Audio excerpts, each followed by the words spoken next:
been a while, Charles, Mike. I was away in China. Charles, before that, you were away.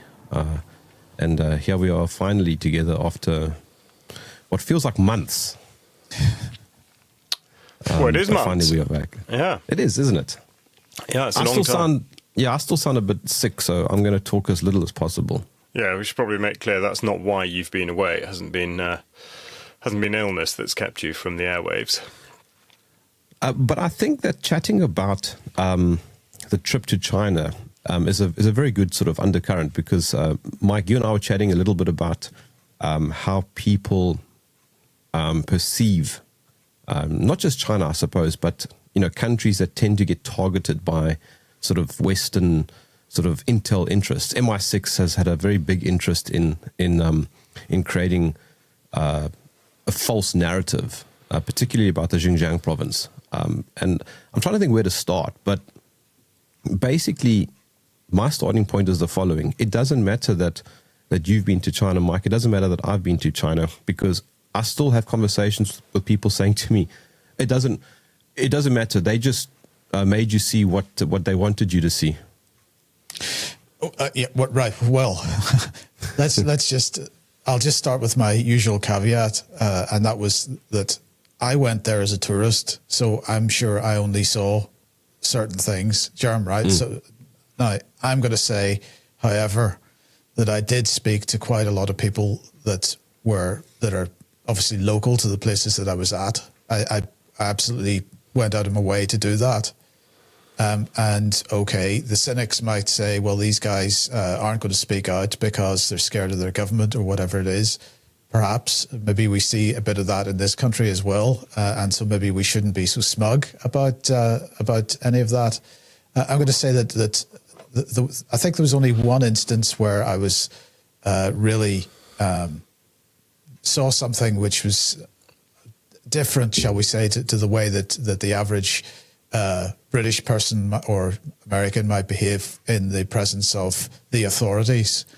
And that was that at the Shaolin Temple, there was I assume a police helicopter came over the top, and I think it was only the Western tourists, and there were very few of us there, that looked up. Everybody else looked down. Now, that might give an indication about people's views of the authorities and so on, but that's on one side of the discussion. On the other side of the discussion is that everybody was very comfortable to be out and about at any time of the day or night. There was no street crime. It was absolutely a wonderful environment to be in. And everybody was immensely friendly and welcoming as well. So take that as it is. That is my impression of the place. You, on the other hand, were in really the wilds, as it were. You were in Xinjiang, and my point about Xinjiang is, and again, having not been there, but realizing what that situation has been, I do find it ironic that the average British person is prepared to accept the narrative of the British government about Xinjiang, about the oppression of Uyghur Muslims, at the same time that they're all from the same kind of people, that they're all marching with Tommy Robinson against the Muslim community in the United Kingdom. I find this really ironic, to say the least, because the fact of the matter is that Xinjiang has been on the receiving end of the same kind of takfiri thought that certain parts of the Middle East have been, that certain mosques in the United Kingdom have been. And this has been a very manipulated situation by Western powers, by MI6 and so on, and CIA and so on, because obviously there is the potential to stoke contention on the border with neighbouring countries, and this is typical Western divide and conquer tactics. So China has reacted to an insurgency effectively in that part of the world. And they've reacted in a particular way, and they would argue that has been about giving people that might be susceptible to radicalization give them the opportunity to be part of society and the opportunity to learn skills and to get jobs and these kinds of things and actually be productive members of society rather than getting involved with radicalization and insurgency and so on. The West portrays that as being concentration camps and re-education and all this kind of stuff. And so, you take your poison, as it were. You decide which of those two narratives you're going to accept. But I personally accept that I'm more likely to accept the Chinese narrative on this because the people that have been radicalized in that region, many of them have then turned up, for example, in Syria, to fight on the side of the insurgents there that Britain and the United States has backed so hard since 2011. Right, so you can start to see that there are common features between what was going on in Xinjiang, and remember, the radicalized Uyghurs managed to pull off an act of what the Chinese certainly would call terrorism in Tiananmen Square. So it wasn't that this was just being restricted to the Xinjiang province itself. This is something that they managed to spread across China. So inevitably the Chinese authorities reacted to that. But the people that complain about that then complain that the British authorities aren't reacting here. So, which way do you want it? But that's the thing, Mike. People don't quite understand historical context. I mean, what you just did now is what you would expect the average person to at least know. But they don't take the time just to figure out why, some of these things have been happening. I think it was 2018 where there was an MI6-backed insurgency in the province of Xinjiang. Now, listen, I've now traveled Xinjiang fairly extensively. I think I visited 7 cities right against the border. I think Kashgar is one of the closest cities to the Pakistan or Afghanistan border.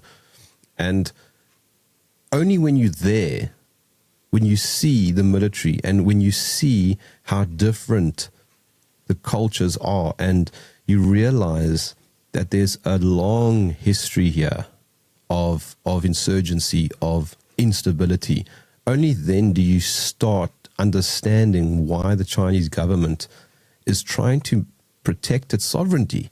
And for the last few years, all we've been hearing from people on quote unquote outsiders, we've got to fight for sovereignty. Well, this is precisely what the Chinese government has been doing.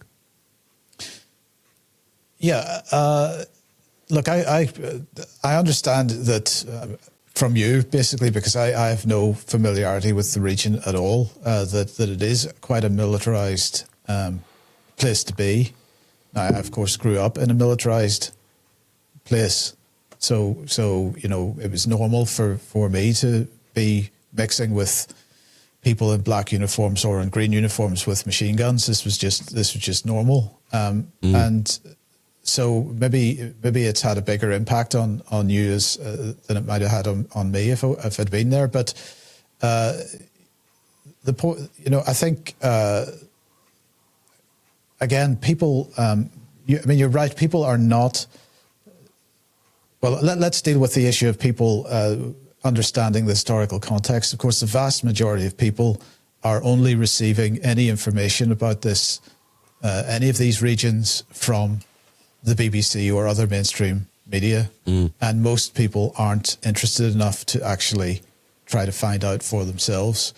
So that's part of the problem. But it's for me, the real thing that I find difficult about the whole situation is that whenever there's a sort of a predisposition against a particular ethnic group or nationality or whatever, there's a willingness to accept government narratives without criticism or without any kind of skepticism.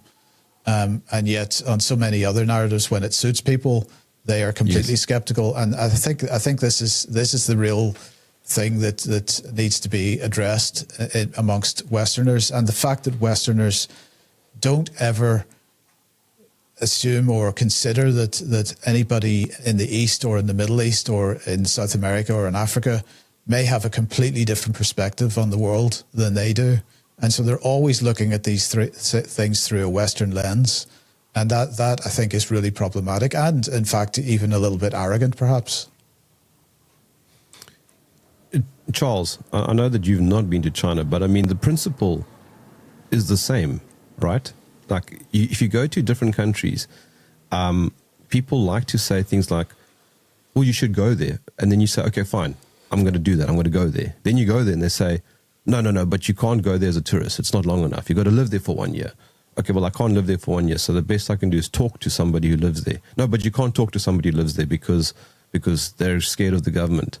And so what happens is you have this perpetual loop of never actually doing anything other than kicking the can down the road, and basically maintaining the status quo. Well, if we just put China to one side for a second, I would suggest that the majority of people who live in the United Kingdom have absolutely no idea what's going on in the United Kingdom. So it can't really be such a great surprise that there's a little bit of discrepancy as to what exactly is or isn't going on in China. And let's not forget, as you've pointed out, that China is absolutely vast. And so to imagine that you could rub up alongside one person in China and they would give you chapter and verse on what's really happening is frankly ludicrous. History, again, there are multiple versions of absolutely every single event, action and movement in history. So how do we really draw much of a conclusion from that? I don't mean to just cast doubt on absolutely everything.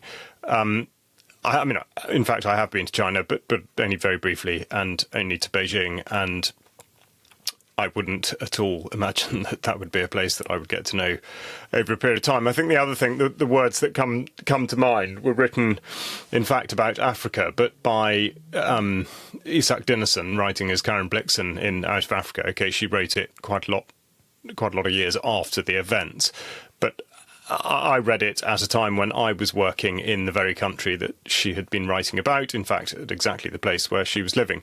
And she made a very interesting remark about how, she was making the distinction between Europeans and Africans, nothing to do with there's no sort of racial connotation here, but quite simply, people who inhabited a particular area and did things in a particular way would never ever yield the absolute truth of everything to, in this instance, the European.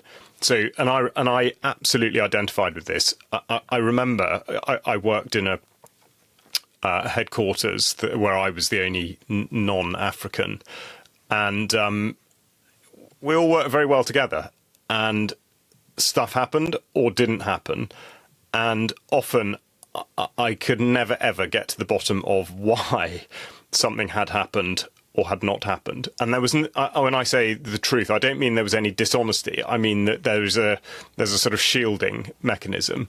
And whether it's intentional, whether it's cultural, whatever it is, to come into somewhere else in the world that you're not familiar with, that does have, let's face it, geography alone, I think, does account for quite substantial changes. I'm not really able to back this up with anything other than anecdotal evidence, but I mean, generally speaking, as you progress further away from a place, the culture becomes more different, roughly. So, I mean, bearing in mind China is quite far from the United Kingdom.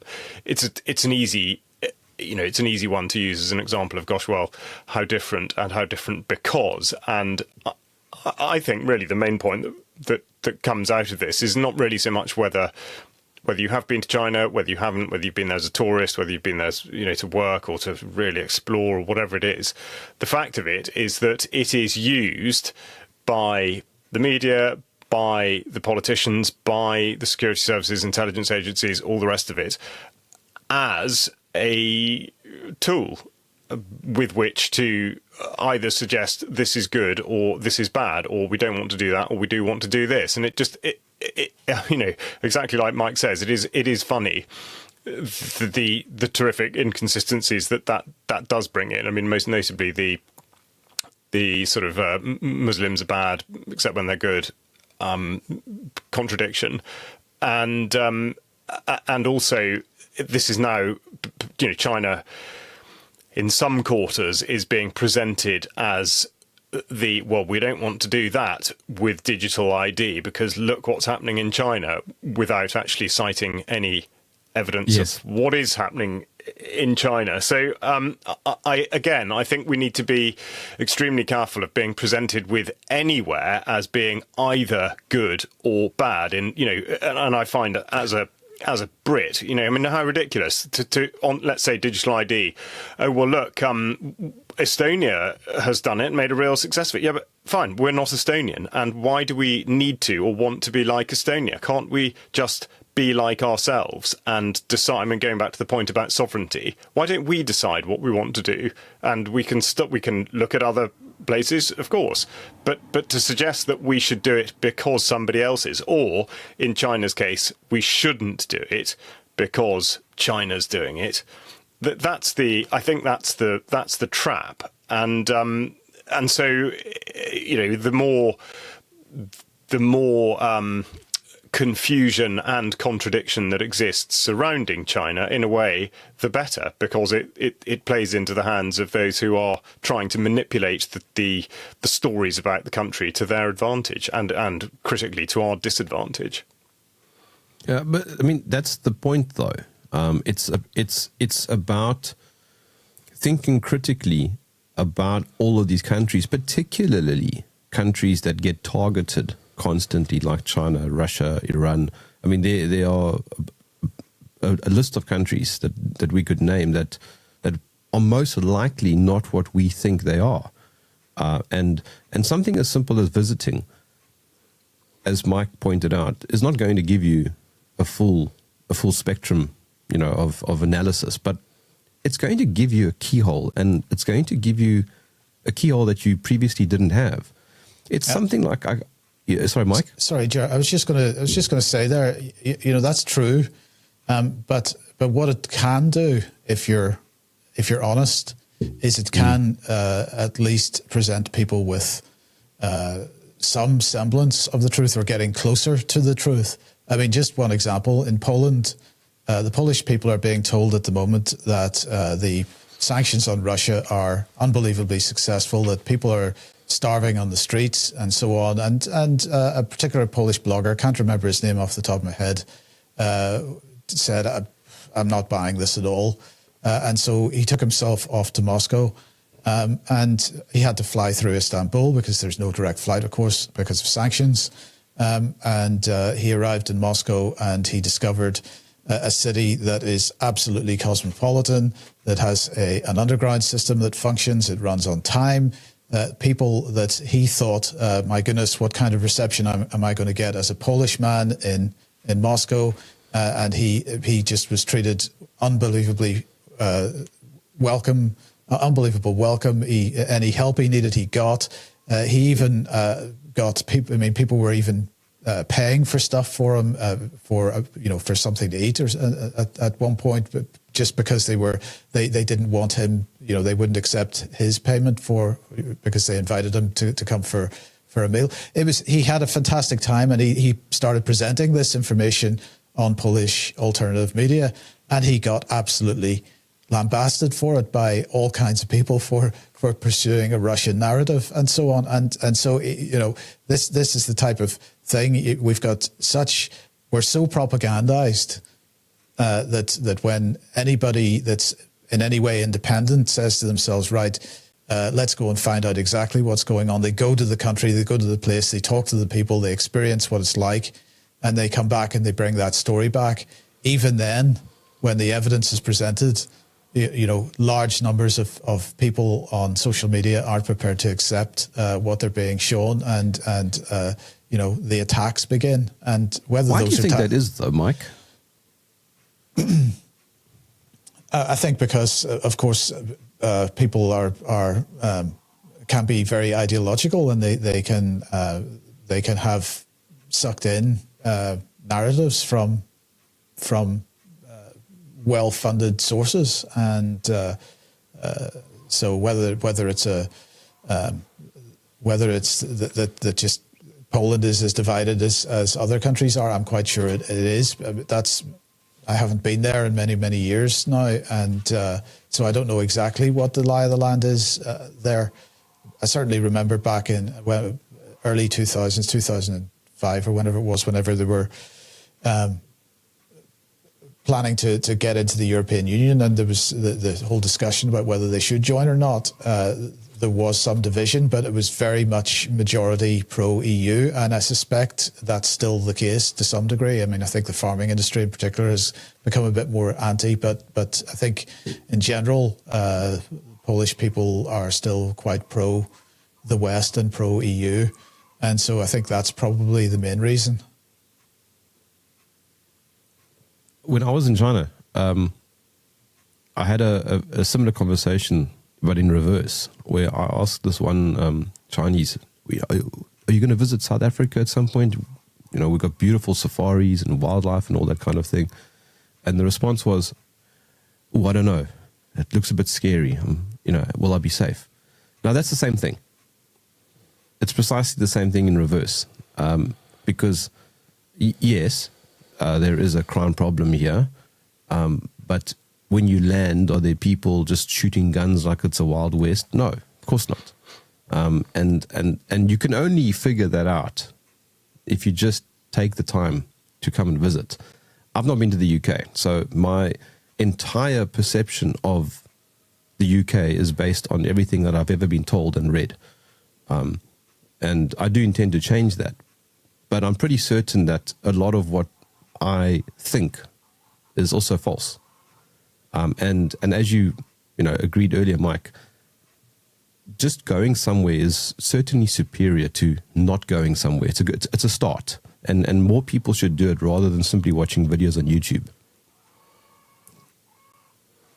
I would absolutely encourage everybody to go as many places as they can, because that's the only way to get a feel for the place. But you know, it still sort of comes back to the issue of is what you're seeing real? And I think that if all we ever do is a sort of tourist centres, then probably it's probably a Hollywood or a Disney version of reality.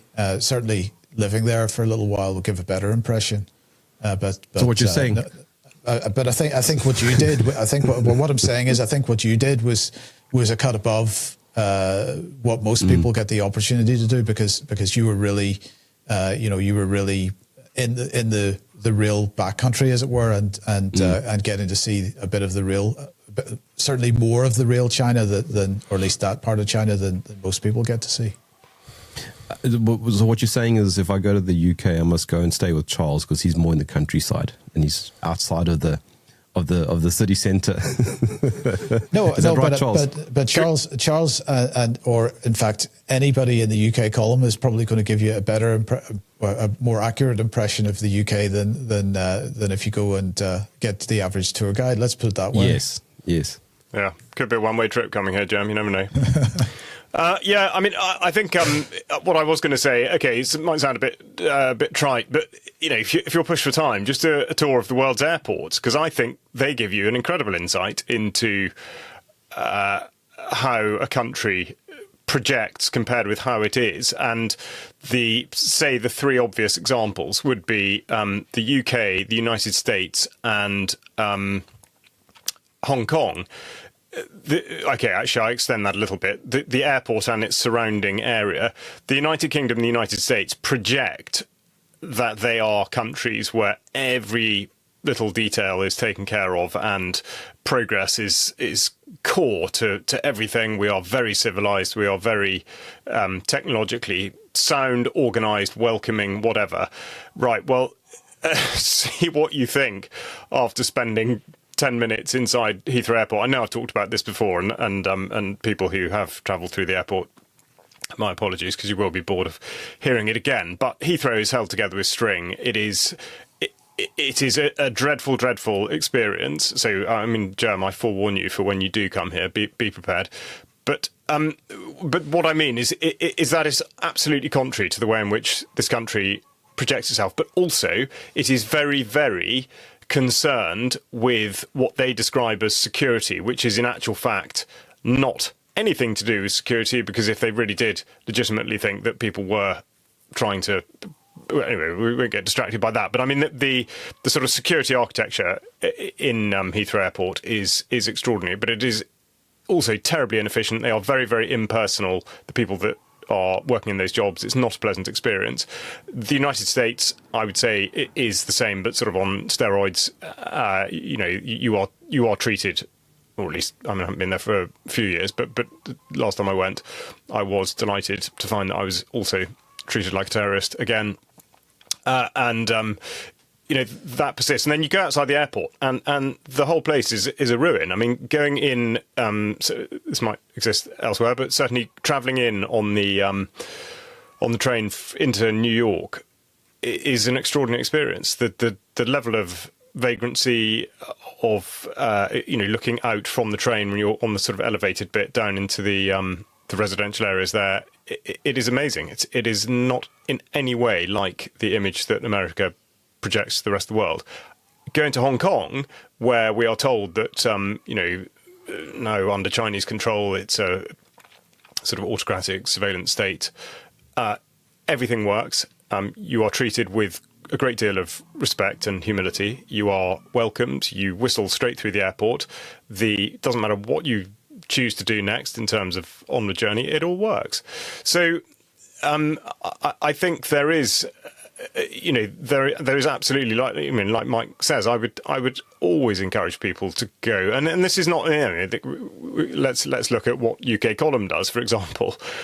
It may not be feasible for us as a small team to go to the place that we are reporting about, but the point is we will go to the source document for whatever it is that people are talking about that's in the ether, that's being discussed. We will go and look at it. We will not simply regurgitate what other people have told us. And I think that one should apply that to absolutely everything in life. I mean, why would you? If somebody tells you that such and such a bicycle is great, well, why would you accept that? Surely you would want to go and try it out for yourself. And I think other parts of the world are no different. But I mean, I just go back to what I was saying earlier, which is that there is, there's an obvious way in which narratives about other countries can yield particular effects on the people that are being told that. But no, the story about, the chap going to Moscow and reporting on it and not being believed, that's in effect, that's a daily experience, probably for anyone who's listening to this particular podcast. This is what happens when you try to talk to people about things that are not being reinforced by the mainstream paradigm. That's the reaction you get. Even if you've actually been there and you've actually done it, oh no, well, I don't think that can be right because that's not what it says in the Telegraph or on the BBC. So I don't think I'm going to believe you. I mean, it is perfectly astonishing. But I think there's a psychology that fascinates me, an underlying psychology, and that is, and I think you kind of alluded to it earlier, Mike, is some talking points or ideas people are susceptible to rethinking, to challenging, themselves, to hold up a mirror, and others are just completely impossible. So I've noticed over the last few years, people have generally been actually very open to the idea of discussing vaccination, right? And whether or not growing up thinking that vaccines were great, whether or not they were great. And so people are, I've had a number of conversations over the last few years about vaccines. Then you bring a talking point like China, since I was just there, or perhaps the Muslims or whatever it might be, and suddenly there's a different kind of psychology that gets played out. And I don't really know what I'm asking. I think what I'm getting at is why perhaps some of these talking points seem to get this brick wall around them, and others, they're more susceptible to being broken down and rethinking. It's just so strange to me how people get so caught up in particular talking points that it becomes impossible to crack that nut. I'm going to say none of us is immune from this. I'm not. There are things that people will say, that people have said to me in the past where it absolutely puts a brick wall up, and I feel it going up, and that actually for me, that raises alarm bells, because I'm then saying to myself, well, why is that happened? And I want to actually then look into that issue a bit more. I think the problem is that most people, when the brick wall goes up, they're not interested in trying to smash through it and see what's on the other side. I think that's where the problem is. And I'm going to say, actually, that the so-called truth movement, or whatever you want to call it, is absolutely as bad, if not worse, than just about every other section of society in this area. There are some very, very strong ideologies that run through the truth movement, and I find it very difficult. And I've heard this many, many times now, where people since COVID have said, we are the future of humanity. And I'm thinking, no, you're not. Sorry, because you are even more, in some cases, even more ideologically driven than the worst of what they would perceive to be the other side of the argument. There are no solutions on either path, if that's the way you've got to think of it, if that's the way you think about it. So as far as I'm concerned, if somebody says something to me, or I read something, or there's a piece of information comes in front of me which causes that feeling of the brick wall going up, that is alarm bells, and you've got to start challenging your own perceptions and your own precepts at that point, and the result of that challenge may be that you end up actually agreeing with your original position, but the point is you've at least made the effort, and you've dug into the topic a little bit more, and hopefully made a bit more progress on. But we've always got to be careful about our confirmation bias, because it does exist. It is there, and we've got to absolutely be challenging it every time.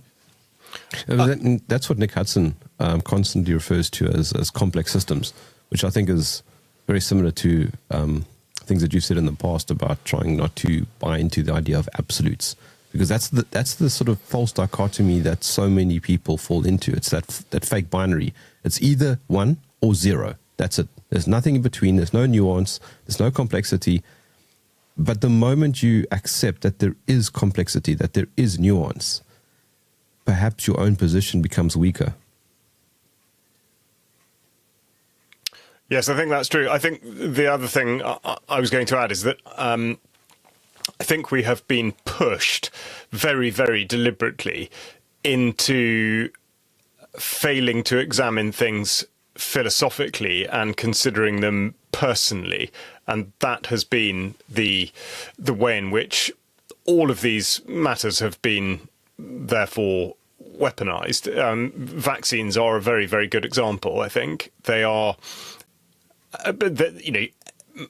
any debate about vaccines is, I think, almost immediately not at all objective.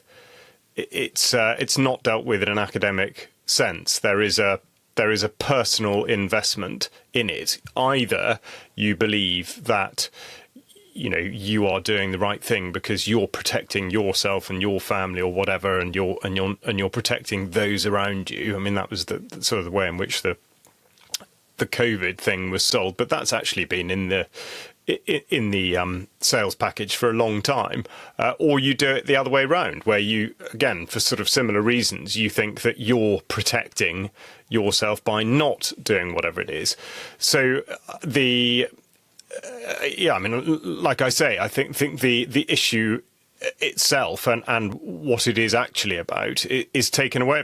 People are already so conditioned and so prejudiced to take a personal view of it rather than an objective one.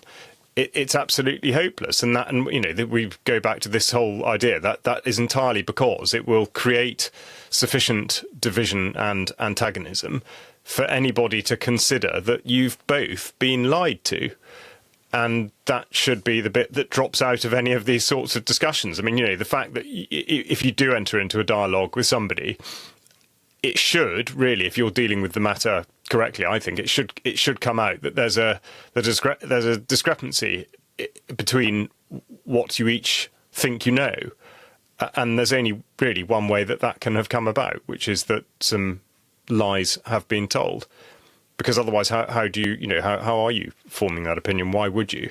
Look what's being done with climate change. Look what's being done with, to children. This is absolutely all being presented as something that is a really, really deeply personal part of your life.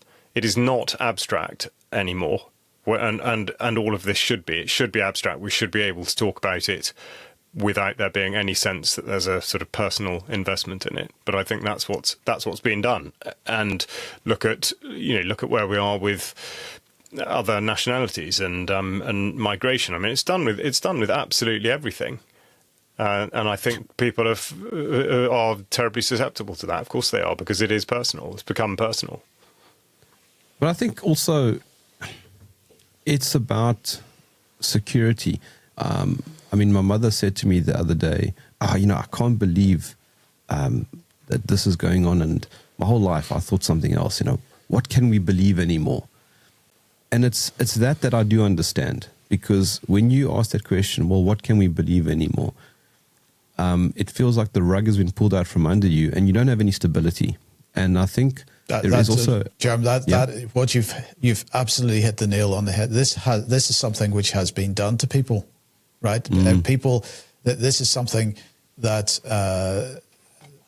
is absolutely destabilizing, and of course, the reason it has been done is because if people are looking at the world with what can I possibly believe anymore, they either completely switch off from everything, and we are absolutely seeing that at the moment. People are switching off from everything. They're not watching the news. They're not watching alternative media. They're not watching anything. And the point then is that they're completely disengaged from events and therefore in no position to resist what's going on. So that they can be put in a box over there because they're safe now as far as the government is concerned. They've been demobilized.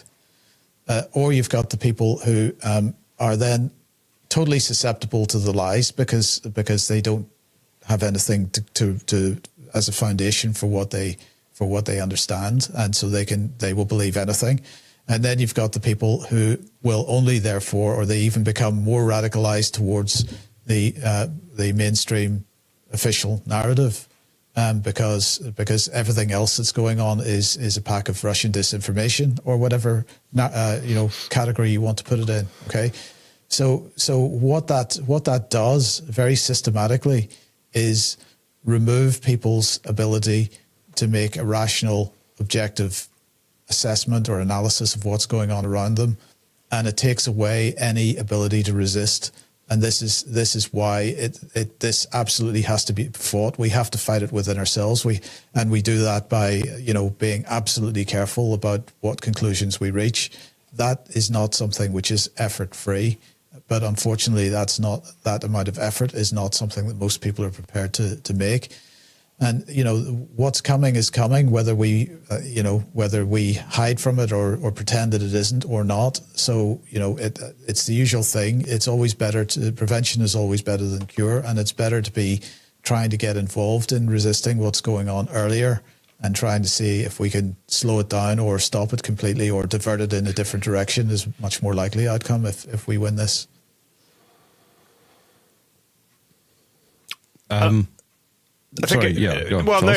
it's a very good question. But I was just going to bring back the point about things being binary. I think in terms of what one may or may not believe, it does then present the trap, which can, of course, create further division, which is to let's say it is on news sources, to draw a distinction and say, well, everything that mainstream puts out is corrupted and untrue and driven by some sort of agenda, and conversely that anything that comes out in the alternative media is true. I mean that again is a gigantic mistake. So I'm not suggesting that simplifies things, but it is just a sort of it's one of those things that people do need to be very aware of. But I think that is an absolutely identifiable sort of knee-jerk reaction to when the scales do fall from people's eyes and they realise that whether it's one particular issue that then unlocks a number of other things, it doesn't really matter. But the point is, once people realise that there have been some absolutely extraordinary lies or untruths told, it's easy to see how a reaction against that is to think, right, well, in which case absolutely everything I've been told is not true.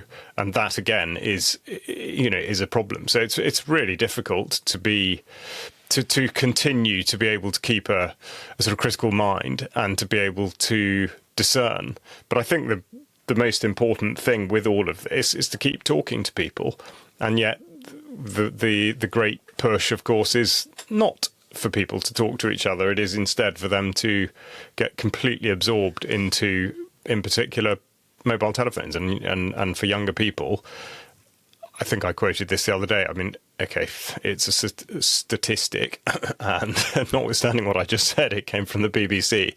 But it was about use of mobile telephones in schools. And the premise for this was a survey that had established how much time teenagers do use their telephones. And even during the school term time, the average figure in some schools was up to 40 hours a week. I mean, that's a working week spent on a mobile telephone. I might sound old-fashioned, but I really did wonder how they found the time. I don't understand it. But the point is that, okay, I'm not sure that it was necessarily would have added up to 40 hours, but to think, as a teenager, you're missing out on 40 hours worth of talking to other people is quite astonishing and very damaging. Yeah, but that's the problem. People don't want to talk. I couldn't hear you. Oh, can you hear me now? Yes. I was just saying that the problem is people don't want to talk. It's easier to doom scroll.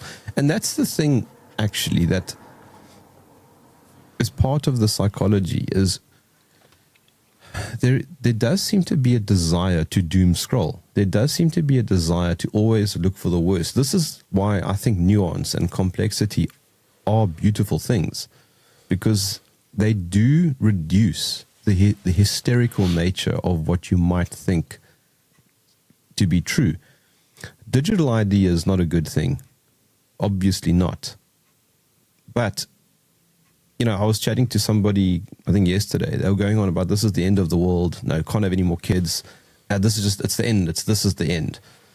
And it's just too dramatic for me to accept. That I think that it makes me want to go, hold on. Let's unpack this a little bit. Is it as binary as what you're making it out to be? And I think the truth always is, no, it's not as binary. It's a little bit more nuanced. Does that make sense? I think that okay. Let's. I'm going to try not to be pessimistic here, but it is difficult. I actually think it is. I think we're pretty close to the end of this, if you want to call it a civilization. And the reason I say that is because we have, if we just take the United Kingdom, let's just say United Kingdom, 60, 70 million people, whatever it is, none of those people has any kind of sense of community or nationality really anymore. There's no agreement about what being British is. There's no agreement on what kind of country they want to see. There's no agreement on whether they want to have children or not. There's no agreement on anything, actually. And so we are in a reality of collapse. We've got collapsing infrastructure. We've got collapsing services. We've got collapsing economy. Everything is in a state of collapse. There's nobody qualified to reverse that or change that. That is a direction that we're heading in, and we're heading in the direction of technocracy, as you've pointed out. And so as a result of all these things, which are physical realities, and the fact that, as we've already discussed, the fact that it's impossible to, without massive effort, get any kind of sense of the truth, then I think that people are becoming, as you've just expressed, absolutely pessimistic about the future, and they're making bad decisions. And once we start seeing that kind of ever-escalating negativity and collapse, then there is no way back. I mean, just to take something really, really simple, in any city in the UK at the moment, there is no side street or even main street which is not full of potholes. And this is a road infrastructure which is developed over decades, and suddenly that entire road network needs to be resurfaced. There is no possibility of that being done, because there's no possibility of, unless we completely restructure how we do things, there's no possibility of there being ever the money to do that and to restore those roads back to a state where they actually function properly. And so I don't see a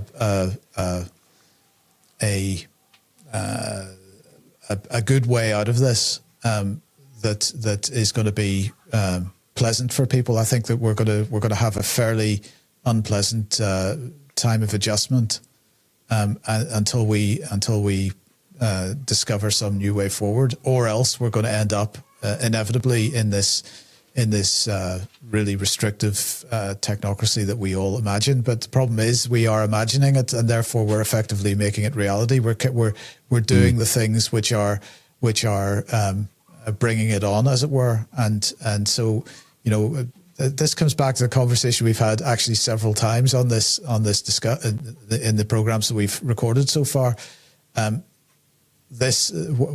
The future that we bring about is something that we have to first of all imagine in our own minds. We've got to absolutely resist the future that other people are talking about. But the problem is that we aren't imagining a future that we want to see, and therefore we're not taking the actions that we need to take in order to make that a reality. And so yeah, I have to admit I am slightly pessimistic about where this is going to end. I think we absolutely have the opportunity to have a different outcome, but that requires people to actually, you know, as we said before, take a step back and consider, do something. Well, no, it's not. It's not do something. It begins with ourselves and imagining where we actually want to get to, and considering what actions we need to take as individuals to get to that point, and actually taking them. And that's, you know, whether that's a lack of leadership or whether that's just a lack of moral compass, I'm not sure. I'd be interested to see what Charles' reaction to that is, what I've just said.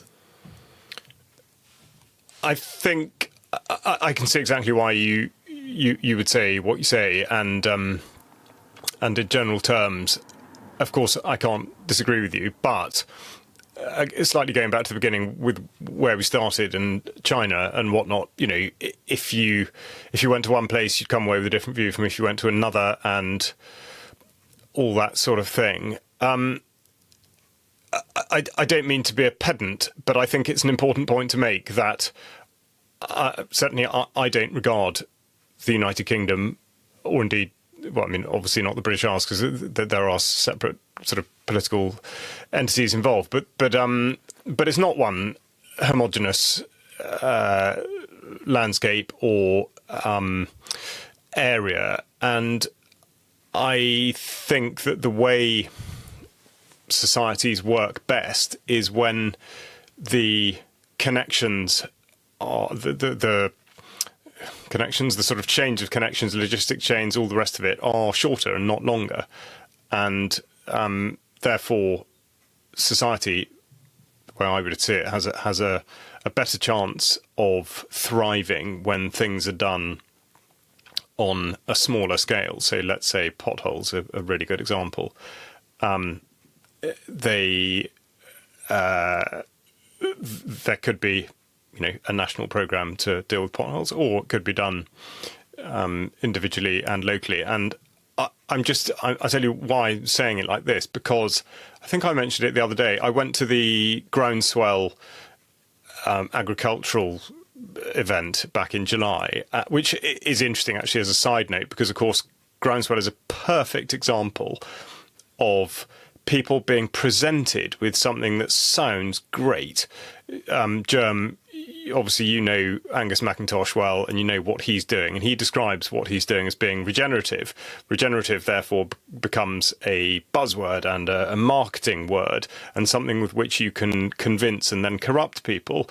And what's happened here is that there's now a big event that describes itself as being for regenerative farming, which of course should have virtually no inputs because it's all about harnessing nature. And yet, lo and behold, there are umpteen machines, soil additives, programs, technological solutions that apparently are to the benefit of regenerative farming. Basically, the whole thing has been captured. Very obviously going to happen. It's happened with everything else. Why would this be any different? And I'm not in any way suggesting that people who are calling themselves regenerative and are doing it properly are captured. They're not. But the point is that the language has been stolen, and that's a danger. So that was one thing. That just the other side of the motorway is what's described as the garden city of Letchworth. And this goes back to the early 1900s, where there were, well, it was a sort of series of new towns built from scratch. I think something existed there already, but anyway, Letchworth today, I must say, and yes, okay, going back to the China thing, I only spent a bit of the day there. I haven't lived there, all the rest of it. But it has a feel to it that is completely and utterly different, I would say, from any other town of its size. It is beautifully designed, has lovely sort of, traditional red brick arts and crafts buildings, really wide streets, a lot of very well kept vegetation. To my memory, there are no potholes there whatsoever. Now, I can't explain exactly why this is the case, but the point is that it looks and feels totally different. And walking around that place and seeing the people that were there, going about their sort of daily business, it had a different feel to it. And whatever it is that has made that happen can easily happen in other places. And okay, yes, I take the point that was made, which was about finances, and okay, that is not sort of an immediate thing to be solved. But the point I'm trying to make is that it doesn't take much for a situation to be changed, even at the lowest level. I mean, the obvious one is food. And if you're like I am, surrounded by farmland, and that at the minute everything is going off to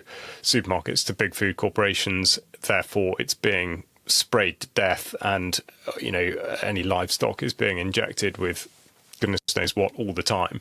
But to begin to change that, and to take some of that land out of that method of production and just start with a small local market to do the direct sales, farm shop, whatever it is, that the effect that in fact has is really, really significant. And it's those sorts of things, those sorts of changes that are driven not by central government, not by local government even. So even if it came to it, potholes, there is actually no reason that there couldn't be some way in which a community could go about fixing a road. I mean, it's not that flipping difficult. It's not like the council themselves are actually doing the work. So all of these things are achievable. I think we just need to look at them in a different way and get out of this, talking about sovereignty. I mean, yeah, okay, but at what level, at what degree? Why on earth would I be looking to Keir Starmer, of all people, to make any sort of a positive difference, or indeed to affect any influence over my life? He should be, to me, a complete irrelevance. And if it were not for the fact that working for UK Column involves reporting on the sorts of things that he is doing or supposed to be doing, he would be a complete irrelevance. I mean, he is, let's face it. Even Donald Trump couldn't remember who he was. But Charles, do you think? Sorry, Charles. Do you think the town that you were talking about? Do you think that the size of the community counts here? Yes, I do. Yeah, absolutely, I do. So I'm not suggesting that there is a sort of one size fits all, and I have no idea what the population of Letchworth is. It's not very big. So yes, I do think there is a scale beyond which a lot of this is problematic, but not impossible. I mean, if we consider in the United Kingdom, London or Birmingham, okay, I'll just put the rose-tinted spectacles on. But I mean, both of those places have been made to work in terms of the transport, logistics, communications, water, sewage, everything else. There was a point in time where, as far as I understand it, everything really, really did work. So whether it's just that they've got too big or there are a host of other reasons, it's that's sort of open to debate. I think it's because they've become too authoritarian. I mean, the number of cases in cities that we hear of, and we do hear these stories from time to time of people who've tried to take some kind of local community action and make a piece of waste ground look pleasant and turn it into a flower garden or even a vegetable patch, and they end up in the court, being brought into the courts by the local authority and so on. I think that's absolutely part of the problem, and needs to be, that type of behaviour needs to be fought, absolutely. But yes, I take your point. But it does worry me that so much of the population is based in cities, and that where there is, first of all, there is no sense of community at all. And so it becomes difficult to organise on a community basis, but also just the draconian hand of the local authority, and even at the very local level in cities is also problematic. So there's lots. I absolutely take your point, and there's lots that people could do, but for people to do those things, they've got to start with building community again, and that's not easy these days. No, I totally agree, but I think I think we are betwixt and between. I think we have, it's been a sort of steady decline, but the post-war period has seen the collapse of almost every sort of meaningful and positive and productive, fraternisation, organisation, community, whatever, and I think. Although the results might not yet be sort of visible or tangible, I think there are enough people out there who have realised, and I think this is an interesting one actually, because I think there are, it doesn't matter, for example, what you think about climate change or vaccines, a pothole is still a pothole, and no one wants to have to bump up and down in potholes. And I think it'll be I'm hoping it will be these sorts of things that do allow people to. For minds to meet, and for there just to be a practical delivery rather than an ideological one, or practical, drive for this rather than ideological. But yeah, there's a heck of a lot of ground to be made up. I was just gonna bring in an anecdote, because I know we're nearly on the stops. But just thinking, going back to China, it made me laugh so much. For anyone who does think, China is this rigidly controlled country where there's, people absolutely dance to the government's tune, they're surveilled and this, that and the other, and no one sort of steps out of line even for a second. The very first thing that I suppose quite a lot of people do when they arrive, coming out of the airport, Beijing, hail a taxi, drive down the sort of airport concourse, and then out into, as far as I recall, what should be, I guess, the equivalent of a motorway in the UK. I think it had 3 sort of painted lanes, but immediately it was obvious that in the direction we were trying to go, there were already 5 lanes of traffic, because what would be the sort of hard shoulder and the central reservation, people had squeezed out round the thing. It was absolute gridlock. So our taxi driver thought, okay, well, I don't think we'll do it this way, and we just went through the gap in the barrier into the oncoming traffic. And we drove into Beijing on the wrong side of the road with 4 lanes of traffic coming the other way. I don't see people doing that in the United Kingdom. I'm not advocating for it either. But the point is, if people were controlled within an inch of their lives, that would not and could not happen. So it made me laugh, and it's silly and it's an anecdote, but it is indicative. And I think those are the sorts of things that we have to bear in mind. How realistic is it that a society that behaves like that is actually under the thumb to the degree to which Richard Dearlove and so forth are presenting it? All right, I know that your schedule is quite tight. today, Mike. So let's come in for the landing. Gentlemen, thank you so much. It's great to be back. Really, really enjoyed chatting. Looking forward to catching up with you next week.